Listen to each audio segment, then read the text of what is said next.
This is Season 1, Episode 8 of Gallery Church Online.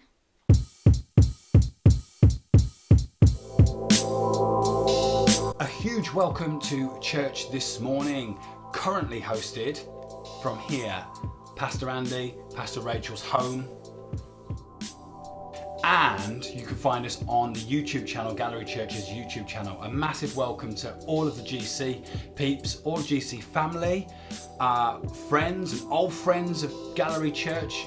Thanks for tuning in and supporting us, it's really brilliant.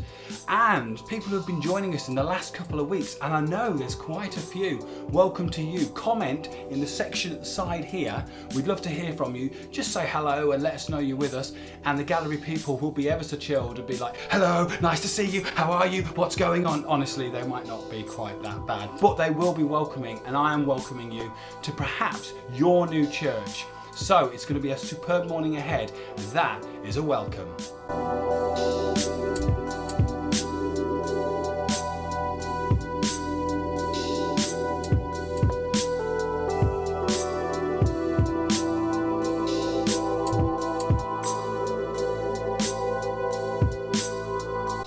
Lockdown bod.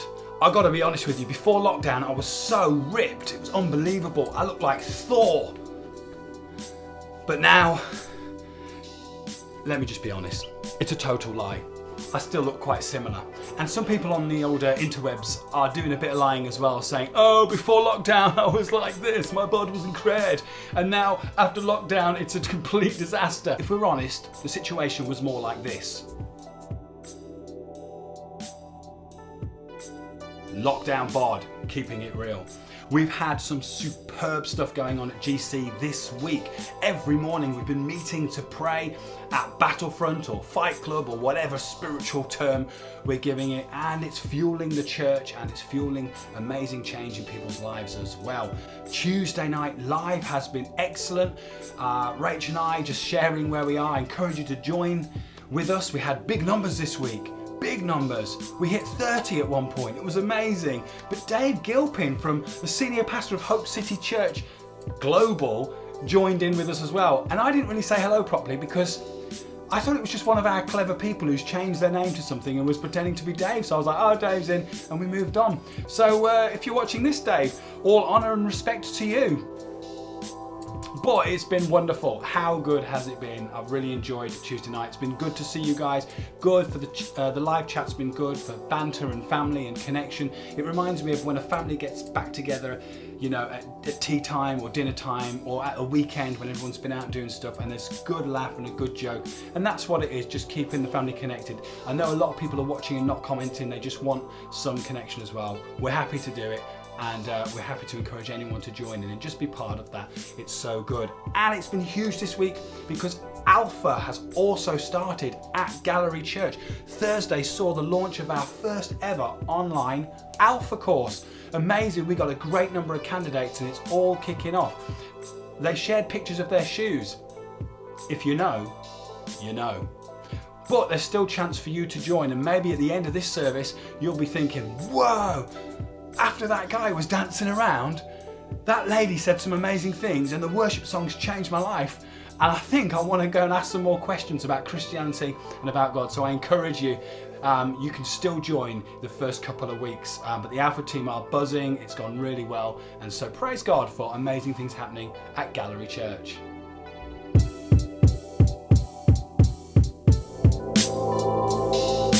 Now then. Trying not to be spooky with that. I was told off for doing one a bit spookier earlier. There are all the Gallery kids around. Gallery kids, are you there? Give me a yeah! That wasn't loud enough. Come on, Gallery kids!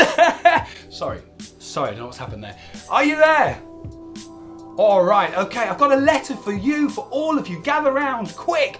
Yes. Just put your toast on your parents' laps, put your cereal on the sofa, just drop it all, come to the screen now. I've got a letter for you. A letter for you from Dermot. He's written to you all. He sent me a letter. Woo! Woo! Sharks can write.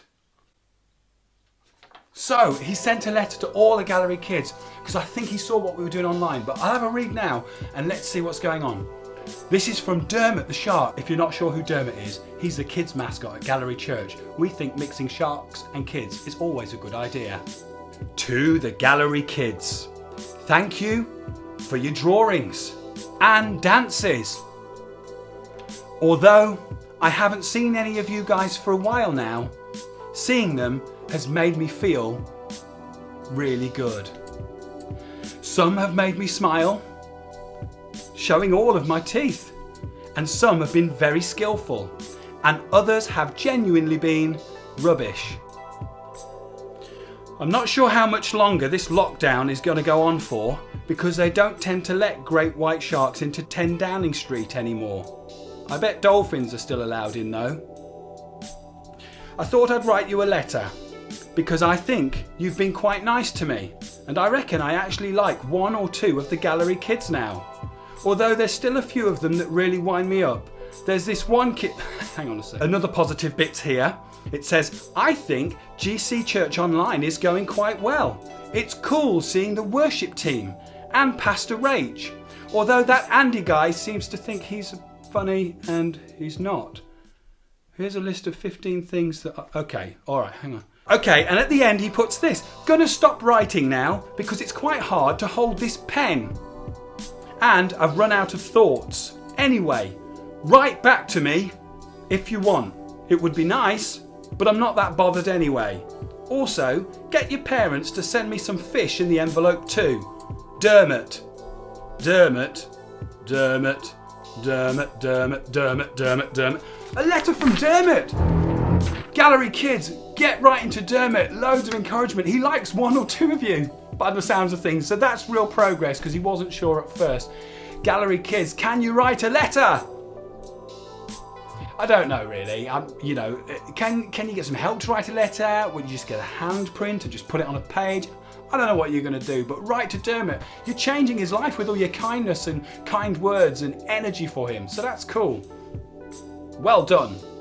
Well, these haven't been just tough times for DERMOT, they're tough for a lot of people. If you're twice as busy as you were before lockdown, or you're trapped doing nothing and you completed it, mate, with Netflix, then they're tough times for a lot of us out there. You might be dealing with family members going through difficult times, or might even have lost someone. These are tough times. The word for you today is from Pastor Rach, and we're going to go with that first and the worship song after. We're mixing it up. But it's a real power word today. As Christians, we believe that not only are we got the ability to be kind, nice people, but we have a strength within us and a power within us to call change out in situations and declare new seasons when the season looks so bleak. Rach is speaking about that now, and my prayer is that it changes your life where you're at right now. Over to Pastor Rach. Thank you, Andy. Throughout history and the Bible, imagery is used to convey something that maybe is difficult to explain through other means. So pictures and imagery are used to capture a moment or to capture an understanding of what God's like. We see in history pictures or portraits of people that display something about that person that maybe we couldn't say in words. Or a film, and we watch it and we realise something has grabbed our attention that maybe if someone had just spoken to us about it wouldn't be there. And what I want to talk about today is a real image like that, and it's in the book of Ezekiel. Ezekiel was a prophet who was around in the Old Testament times, and he had a lot of ways of communicating through images. He would portray pictures, and the picture that he was given was a picture of a valley of dry bones. What an image. We're not sure what happened, why this picture was given. It could have been a battle, some say, that was in ancient times where many people lost their lives, and it was a valley of despair where many, many people would have fallen. And that was what Ezekiel saw, that image. It portrays a lack of hope. It portrays something of dryness, of despair. And in the middle of this picture, Ezekiel feels God speak to him. And we're not sure whether he spoke to him in an audible voice or inside his kind of heart or spirit, which often happens to us. But he felt God ask him a question. And this question was, can these bones live? What a strange question. I mean, in the natural, absolutely not. As I said, the image was of dryness, of despair, of death. Of course, these people are dead and gone. They can't live again. But Ezekiel understood that God was asking something more. He was asking about the nature and the ability of God. Can these bones live again? And Ezekiel says, only you know, God. And there are many times in the Bible where there's a similar conversation between God and man, where something impossible is presented to man and they're asked, can God do it? Another story that I absolutely love is Mary, who's told by Gabriel that she's going to have a child. She's going to have this wonderful baby that we celebrate at Christmas, the birth of Jesus. Wow. But she's a virgin. It's impossible for her to have a child. And she knows this impossible situation has been presented to her. But she then says, all things are possible in God. She, a bit like Ezekiel, almost knocks it back to God and goes, I know that in the natural this is impossible, but only you know, God. Jeremiah says nothing is too difficult for him. So in this moment of seeing this dry valley, Ezekiel was presented with this impossible idea that could this dry bones come to life? To believe that, and to believe that God can do that, needs faith. And faith is not denying that this is a very difficult situation. It's not denying what we can see. It's not denying the scene that Ezekiel can see. But it's knowing that God is bigger than the scene that we see. That God is mighty. That God is able to do beyond the natural. God is supernatural, and that's what faith is. And many of us can struggle with that because we know in the natural, we think in our heads of the science of it, the logistics of it, and when we think of the difficult things in our life in the natural, we can't see how they can change. But faith says they can't change through us, but through God, God only you know. If you want to do the impossible, you can. And Jesus gives us a bit of a tip on faith because he says it's faith like a child. And a child is so trusting. It's so understanding. A child is so believing for something beyond themselves. They have a belief, they have an understanding. They have an energy about them that Jesus is trying to convey to us to have when we think about God and his abilities. I want to tell you a bit of a funny story. My mum and dad tell a story of when I was young, which is a bit of a kind of symbol, if you like, of a child's faith. I had two goldfish, one called Fred and one called Frida. I know, amazing names. And Fred and Frida were goldfish. They were, I don't know where we found them, where they came from. I only had them when I was very little, so I can't remember this. My mum and dad tell me. It could be completely made up, guys, but I trust my mum and dad. And Fred and Frida, I loved them. They were my only pets. And then one day, Fred, don't know what happened. Maybe he was feeling a bit adventurous. He was feeling a bit Finding Nemo. And he jumped out of the goldfish bowl onto the floor. And mum and dad say I was about 2 and I ran into my mum and said, "Ish on floor. Ish on floor." I was struggling with my speech at the time. I can actually now say fish on floor. But at the time it was ish on floor. And my mum, being a great mum as she is, knew immediately that I was saying, my fish has fallen on the floor. So she ran into the area where the fish was and she saw that Fred had flipped and was on the floor. So she picked him up and she put him back in the bowl. But Fred, sadly, was not in a good way.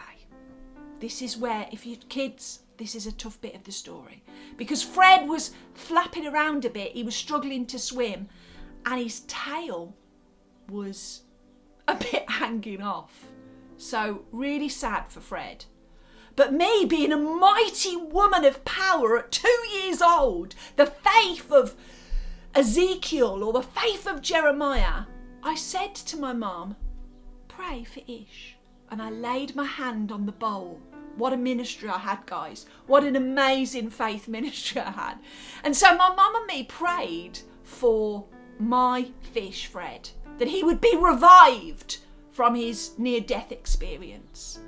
And we walked away. And my mum's faith was very limited, no offence, Mum. And I think she thought to herself, I'll probably flush Fred away, sadly, when Rachel's not there. But when we came back to Fred, Fred was revived. Now, at this point, there should be a keyboard playing, guys, because this is a really powerful point in the story. Because Fred is revived. And actually, Fred lives quite a long time after that. Because of my fame that grew in the Ipswich area where I lived, I was actually in a magazine. And there was a picture of me, my mum and dad, in a Christian magazine called Redemption Tidings, which no one will know unless you've been in AG for 100 years. And I grasped hold of this bowl and it said, Revival Child Prays for Fish, something like that the heading was. Incredible times. Why am I telling that story? I'm telling it you just for a bit of fun, really. But because of the faith of a child, believed something crazy that possibly even a fish's tail could grow back. I'm not sure if it was a miracle or anything, I don't know. But it just shows us that God can do impossible things and we need a bit of faith. We don't need a huge amount of faith. I know you can't have the faith of me. You know, no one can maybe. Not many people can. But you can have the faith, Jesus says, of a mustard seed. That's all you need to believe that this God can do something with the scene that you see. Maybe the thing that you see in front of you, the despair that you see, the hopeless situation you see, the maybe valley of dry bones like Ezekiel sees. We only need a seed of faith to say, God, only you know. But I trust that you could do something incredibly different to what I think could happen. The next thing that does happen is that God asks Ezekiel in this image, in this picture, to speak over these dry bones and to speak life. Incredible moment. And as he speaks life, it says that these bones rose up and became this kind of army. And then it says that he was asked to breathe a breath into this army.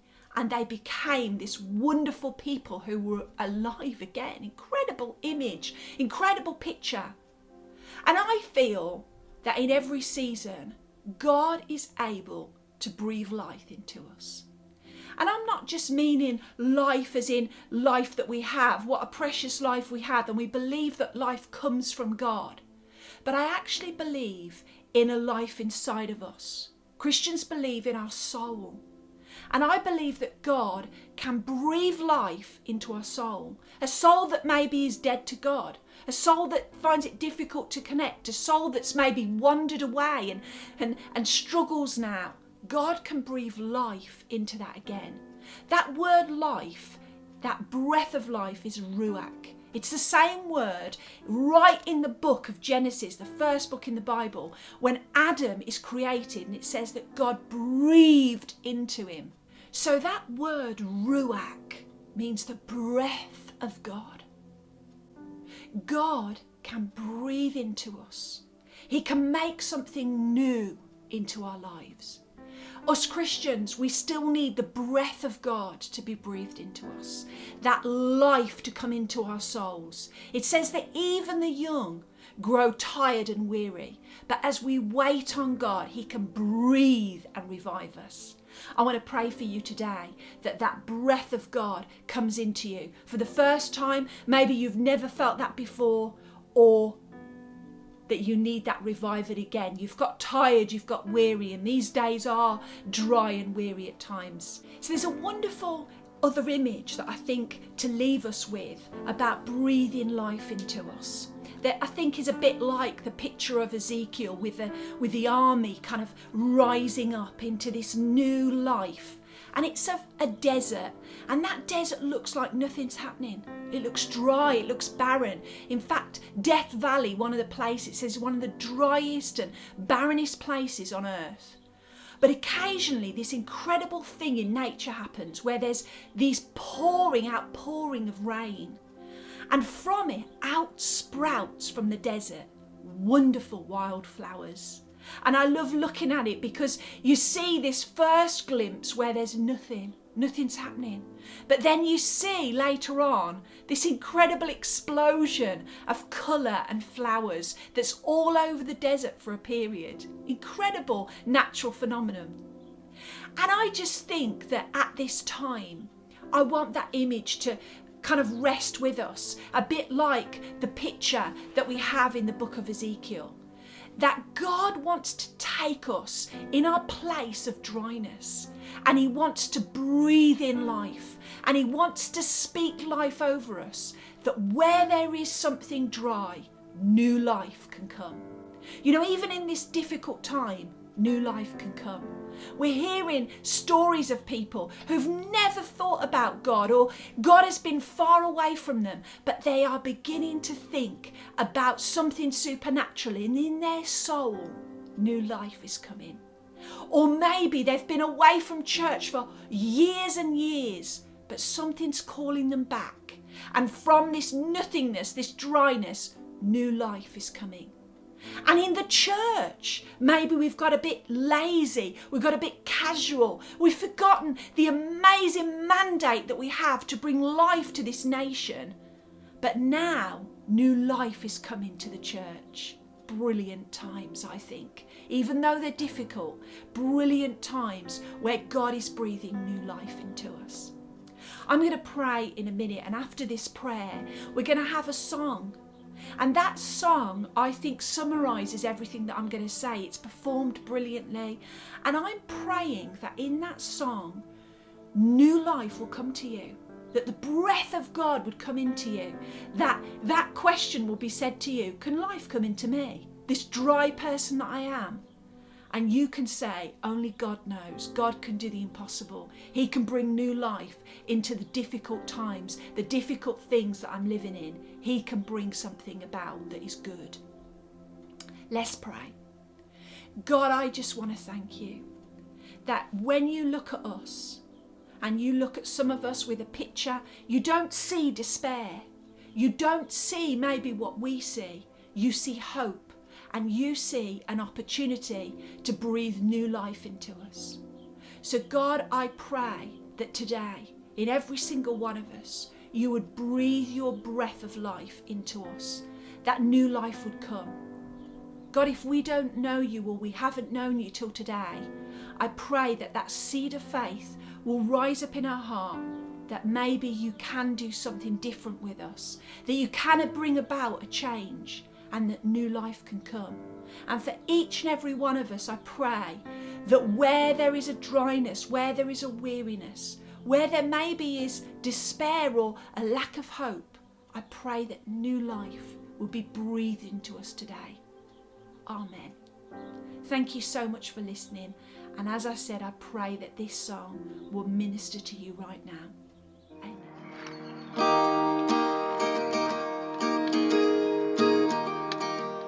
Saturday was silent, surely it was through. But since when has impossible ever stopped you? Friday's disappointment and Sunday's empty too. But since when has impossible ever stopped you? Thank you, Lord. Thank you. This is the sound of dry bones rattling. Praise, make a dead man walk again. Open the grave, I'm coming out. I'm gonna live again. This is the sound of dry bones rattling. Hey.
Just ask the man who was thrown on the bones of Elijah if there's anything that he can't do.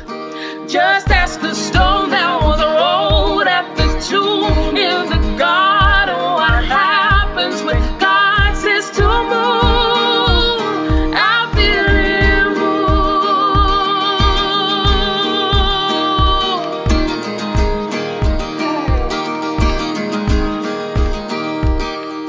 This is the sound of dry bones rattling. This is the praise, make a dead man walk again.